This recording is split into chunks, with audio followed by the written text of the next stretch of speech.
जम्मू कश्मीर में आयुष्मान भारत क्या सबसे बड़ा फ्रॉड है? ये सवाल मैं नहीं, बल्कि ये सवाल कॉम्प्ट्रोलर एंड ऑडिटर जनरल यानी कैग ऑफ इंडिया की आयुष्मान भारत के ऊपर जो ऑडिट रिपोर्ट आई है, उस ऑडिट रिपोर्ट ने ये सवाल खड़े कर दिए हैं।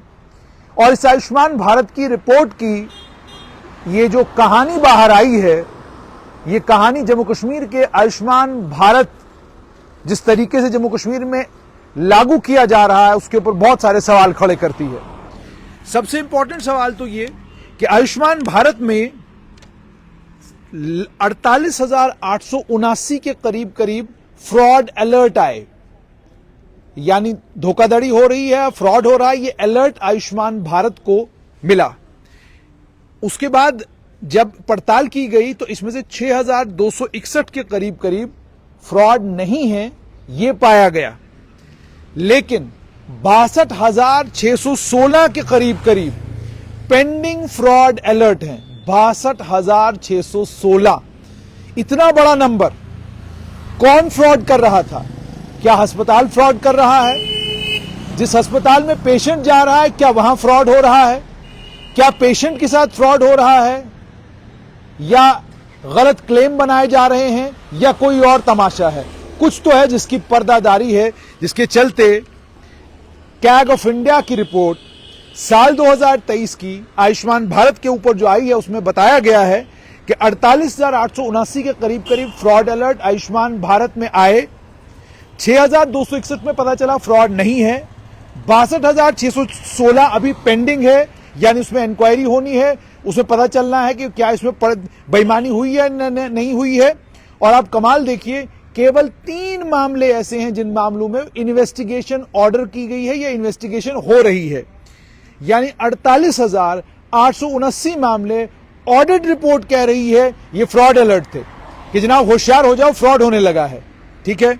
और टोटल केसेस अगर हम देखेंगे तो टोटल केस बनते 1,17,759, 1,17,759 केसेस ऑफ फ्रॉड।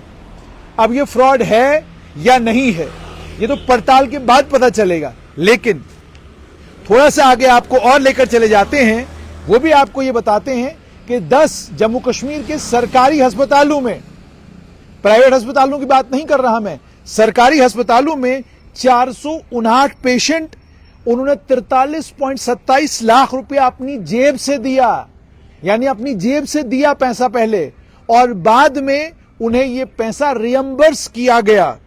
और अभी भी 75 पेशेंट ऐसे हैं जिनका 6.70 लाख रुपया उन्होंने अपनी जेब से दिया है, और अभी ये पैसा उन्हें रियम्बर्स करना यानी वापस करना बाकी है। आयुष्मान भारत को लेकर बहुत कुछ क्लेम किए गए, और आगे और सुनिएगा किस तरह के फ्रॉड आयुष्मान भारत में होते हैं। एक और तमाशा आयुष्मान भारत में यह हुआ कि हॉस्पिटल, उसमें बेड केवल 10 हैं, यानी 30 मार्च 2021 को एक अस्पताल है वेल केयर डायलिसिस सेंटर, इस डायलिसिस सेंटर में केवल 10 बेड हैं। लेकिन इस डायलिसिस सेंटर में 10 बेडों के ऊपर 31 मार्च को 25 पेशेंट एडमिट थे। यानी आप जानते हैं डायलिसिस मुफ्त होता है, वो बाज़ाब्ता आयुष्मान कार्ड के ऊपर आपको मिलता है। तो आप हिसाब लगाइए बेईमानी किस लेवल की है कि 10 बेड हैं, लेकिन 10 बेडों के ऊपर 25 पेशेंट है, यानी 15 पेशेंट जो हैं वो कहां थे, किस बेड के ऊपर थे? ये तो मतलब परेशान करने वाली बात है कि ये आखिरकार चल क्या रहा है आयुष्मान भारत में। और सवाल ये पैदा होता है कि अगर फ्रॉड अलर्ट 48,879 के करीब आए, तो आयुष्मान भारत मिशन, उसके जिम्मेदार स्टेट हेल्थ सोसाइटी जो जम्मू कश्मीर की है, उसने इस मामले में क्या किया? कितने लोगों के खिलाफ कार्रवाई हुई? कितने डॉक्टर्स के खिलाफ कार्रवाई हुई? हॉस्पिटल्स को जब पेनलाइज किया गया, क्या उनसे पेनलाइजेशन अमाउंट लिया गया? और आपको जानकर हैरानी होगी कि इस फ्रॉड से बचने के लिए बाज़ाब्ता एक ऑफिसर को नॉमिनेट करना ये स्टेट हेल्थ सोसाइटी का काम है, लेकिन स्टेट हेल्थ सोसाइटी ने ये नहीं किया। बहुत सारी ऐसी पोजीशंस हैं जो स्टेट हेल्थ सोसाइटी में खाली हैं। क्यों? रिक्त हैं, पद भरे नहीं गए हैं। क्यों? वो तो स्टेट हेल्थ सोसाइटी ही जानती होगी। लेकिन गंभीर मामला कितना है कि कैग ऑफ इंडिया की रिपोर्ट 2023 की बताती है कि 48,879 फ्रॉड अलर्ट आए, 6,261 के करीब फ्रॉड नहीं है, लेकिन 62,616 के करीब अभी भी पेंडेंसी है। 3 मामले अंडर इन्वेस्टिगेशन है। और थोड़ा सा अगर आपको और लेके जाएं तो एक कागज मेरे पास और है, वो भी आपके साथ शेयर करते हैं। मामला ये है कि स्टेट हेल्थ एजेंसी ने 13 हॉस्पिटल्स की, खुद उन्होंने ये खबर चारों तरफ दी। उन्होंने कहा हमने 13 अस्पतालों की एम्पैनलमेंट सस्पेंड की है और 17 और अस्पतालों के ऊपर हम लोगों ने फाइन लगाए हैं। 1.77 करोड़ के करीब पेनल्टी उन हॉस्पिटल्स के ऊपर लगाई गई जो फ्रॉड में इन्वॉल्व थे साल 2022 में। 1.34 करोड़ रुपया स्टेट हेल्थ एजेंसी ने इन अस्पतालों से ले भी लिया। इन अस्पतालों में बड़े बड़े नाम थे। इब्न सीना, इससे 24 लाख रुपया पेनल्टी और एम्पैनलमेंट सस्पेंड की गई। क्वालिटी केयर से 6.64 लाख के करीब पेनल्टी वसूली गई। नारायणा हॉस्पिटल, जम्मू कश्मीर का और जम्मू संभाग का सबसे बड़ा नाम, नारायणा हॉस्पिटल ने 54 लाख की एक पेनल्टी, 24 लाख की दूसरी पेनल्टी और 19 लाख की तीसरी पेनल्टी, 97 लाख के करीब पेनल्टी अभी तक नारायणा हॉस्पिटल के ऊपर पड़ी है। लेकिन उसके बावजूद नारायणा हॉस्पिटल में, जैसे मैंने आपको सुबह भी कहा था, कि आयुष्मान को लेकर अभी भी वहां पर गोलमाल है। कि कहा जाता है कि जी हमारी एम्पैनलमेंट नहीं है, हमें एम्पैनलमेंट से हटा दिया गया है, किसी का आयुष्मान कार्ड ले लेते हैं, किसी का आयुष्मान कार्ड नहीं लेते। लेकिन अगर नारायणा के ऊपर 54 लाख रुपए की पेनल्टी जिस समय पड़ी थी, मार्च के महीने में खबर आई थी, तो क्या स्टेट हेल्थ एजेंसी ने जम्मू कश्मीर के लोगों को यह बताया कि क्यों पेनल्टी डाली गई है नारायणा हॉस्पिटल के ऊपर? इन रिकॉर्ड्स को पब्लिक करने में स्टेट हेल्थ एजेंसी को आखिरकार डर किस बात का है? क्यों नहीं आम जनता को यह पता चले कि नारायणा हॉस्पिटल हो, इब्न सीना हो, क्वालिटी केयर हो, एसबी हॉस्पिटल, उसकी एम्पैनलमेंट आपने सस्पेंड की थी, क्यों की थी? जनता को पता चलना चाहिए। वसीम मेमोरियल हॉस्पिटल आपने एम्पैनलमेंट सस्पेंड की, आज तक किसी को नहीं पता क्यों की आपने। फ्लोरेंस हॉस्पिटल छानापुरा 5 लाख रुपया आपने पेनल्टी डाली, क्यों डाली नहीं बताया आपने। शादाब हॉस्पिटल 22 लाख रुपया पेनल्टी, खबर बड़ी खूबसूरत आपने अखबार में चलवाई, लेकिन आपने आज तक जनता को नहीं बताया क्या गलती थी जिस गलती के लिए शादाब हॉस्पिटल को आपने पेनलाइज किया था। मोहम्मदिया हॉस्पिटल 6 लाख रुपए पेनल्टी, किडनी हॉस्पिटल सोनावार 18.72 लाख रुपए पेनल्टी और एम्पैनलमेंट सस्पेंड की गई फरवरी 2022 में। केडी आई क्लिनिक हॉस्पिटल जम्मू 1 लाख रुपए आपने पेनल्टी डाली, एम्पैनलमेंट भी आपने सस्पेंड की। सवाल यह है कि 54 लाख पर आप एम्पैनलमेंट सस्पेंड नहीं करते, लेकिन 1 लाख पर आप एम्पैनलमेंट सस्पेंड करते हैं। जनता को जानने का हक है कि आप ऐसा क्यों करते हैं। क्या फ्रॉड किया था इन हॉस्पिटल्स ने? क्या जो पेशेंट नारायणा में या बाकी इन प्राइवेट हॉस्पिटल्स में जाकर अपना इलाज कराते हैं, क्या उनको जानने का हक नहीं कि इस हॉस्पिटल की एम्पैनलमेंट और इस हॉस्पिटल को पेनलाइज, इस हॉस्पिटल को जुर्माना क्यों किया गया था? कानूनी तौर पर यह बहुत ज्यादा जरूरी है ताकि लोगों को इन अस्पतालों की सच्चाई का पता चले। अगर तो कुछ फ्लिम्सी ग्राउंड्स पर आपने पेनल्टी डाली है तो भी लोगों को पता चलेगा, लेकिन अगर मामले गंभीर हैं तो भी लोग सचेत हो जाएंगे और इन अस्पतालों का रुख नहीं करेंगे।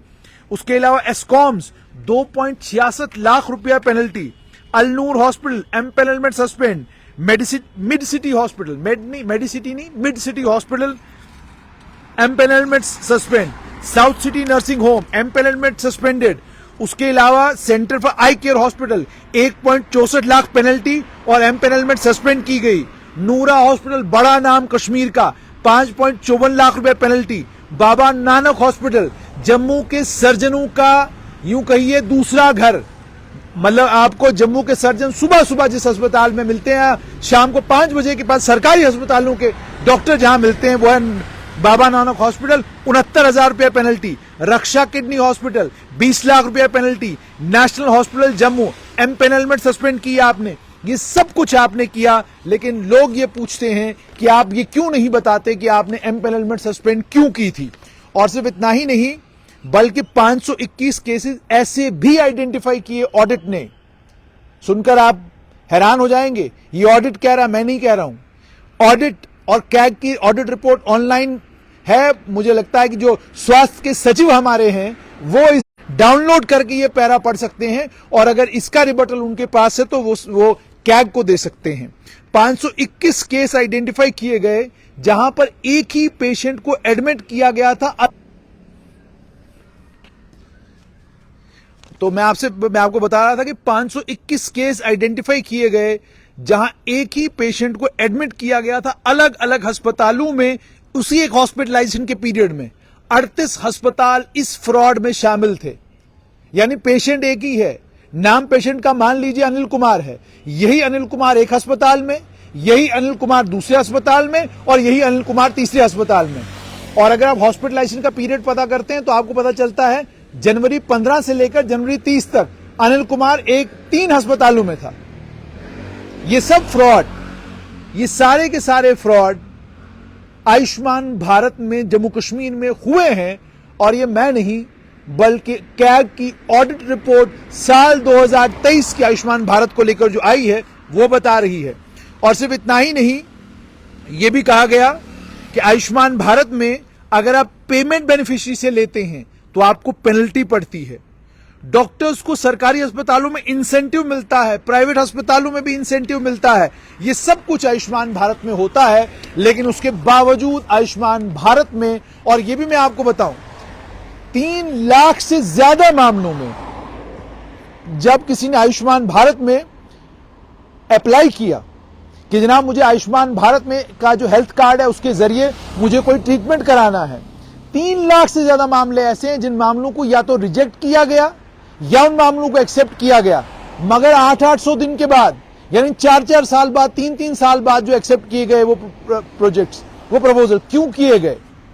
बेनिफिशरीज को आइडेंटिफाई करने में दिक्कत और भी बहुत सारी दिक्कतें कैग की ऑडिट रिपोर्ट कैग की वेबसाइट पर मौजूद है। वहां से डाउनलोड करके आप उस रिपोर्ट को पढ़ सकते हैं और देख सकते हैं कि कैग की ऑडिट रिपोर्ट जम्मू कश्मीर में जो आयुष्मान भारत चल रहा है उसको लेकर क्या कुछ कह रही है। अब यहां कुछ अहम सवाल हैं जो स्वास्थ्य विभाग से पूछने जरूरी हैं। स्वास्थ्य विभाग क्या इस सवाल का जवाब देगा कि एक एक्सरसाइज स्वास्थ्य विभाग ने शुरू की थी कि आयुष्मान भारत स्कीम के तहत सरकारी अस्पतालों में और प्राइवेट अस्पतालों में सर्जरियां डॉक्टर कितनी कर रहे हैं। सरकारी अस्पतालों में काम करने वाले डॉक्टर सुबह 5 बजे घर से निकलते हैं और 9 साढ़े 9 बजे तक सर्जरी प्राइवेट अस्पताल में करते हैं, और रात को जब शाम को 4 बजे छुट्टी होती है तो अस्पताल से 5 मिनट कम 4 पे निकलते हैं और फौरन किसी और प्राइवेट हॉस्पिटल में 5 बजे पहुंचते हैं और रात को 10 बजे तक सर्जरियां कर रहे होते हैं। सरकारी सेटअप में काम करने वाले सरकारी डॉक्टर जो लाखों रुपया सरकार से लेते हैं वो सुबह का वक्त भी प्राइवेट अस्पतालों को और शाम का वक्त भी प्राइवेट अस्पतालों को देते हैं। उनके देने का हक है, किसी ने रोका नहीं उनको, क्योंकि प्राइवेट प्रैक्टिस पर लगाम लगाने की ना तो सरकार में ताकत है ना हिम्मत है, क्योंकि डॉक्टरों को लेकर एक माइंडसेट है हम लोगों के बीच में। वो माइंडसेट ये है कि जनाब डॉक्टर की जरूरत तो हर एक को पड़ती है, तो आप डॉक्टरों को ज्यादा तंग परेशान नहीं करते हैं। मास्टर को करेंगे, सरकारी मुलाजिम को करेंगे, पुलिस वाले को करेंगे, हर विभाग के कर्मचारी की नाक में धुआं दे के रखा है आप लोगों ने। लेकिन डॉक्टरों को लेकर आपका एटीट्यूड यह है कि वो कुछ भी करें, हमें खामोश रहना, हमें कुछ नहीं कहना। तख्तियां लटकी हुई हैं पूरे जम्मू शहर के दुकानदारों के दुकानों के बाहर, जहां पर सरकारी अस्पताल में काम करने वाले डॉक्टर का नाम लिखा हुआ है, कितने बजे से कितने बजे तक बैठता है, मगर उन तख्तियों को वहां से हटाने की हिम्मत सरकार में नहीं, न किसी और इंस्टीट्यूशन में हिम्मत है कि वो इन मामलों को लेकर कोई स्टैंड ले या सरकार के समक्ष कोई बात करे कि जनाब ये तो गलत है, ये होना नहीं चाहिए। सरकारी डॉक्टर 4 बजे तक सरकारी अस्पताल में, 4 बजे के बाद प्राइवेट प्रैक्टिस, सुबह 10 बजे तक प्राइवेट प्रैक्टिस। तो जो डॉक्टर्स सरकारी मुलाजमत में नहीं है और मुकम्मल तौर पर प्राइवेट काम कर रहे हैं, उनका काम, उन बेचारों के लिए परेशानी। वो फील्ड में जाएं तो जाएं कहां, रास्ता अपने लिए बनाएं तो बनाएं कैसे, उनके लिए ये परेशानी भी है।